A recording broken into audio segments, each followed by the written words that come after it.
pigs left and went into the woods. They did not see a big bad wolf watching them from behind a tree.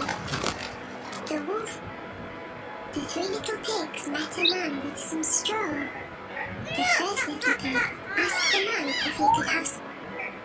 The first little pig made a house from the straw. He was very happy with his straw house. The other two little pigs waved goodbye and carried on through the woods. The first little pig went into his straw house. A little ahead, the two little pigs met a man carrying sticks. The second little pig made a house from the sticks. He was very happy with his house made from sticks. The third little pig met a man pushing a wheelbarrow filled with bricks. The third little pig worked very hard and made his house from bricks.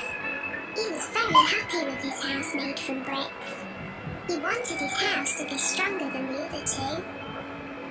The big bad wolf went to the first little pig's house. He looked in.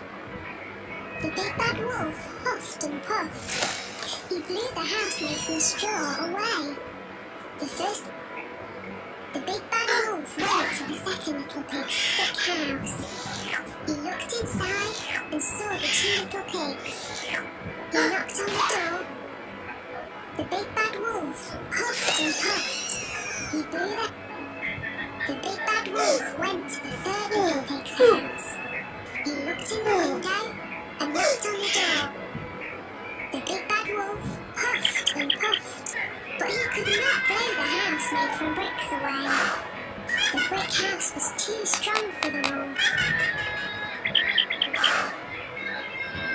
The big bad wolf carried a ladder to the house. He was going to climb down the chimney and into the house that way.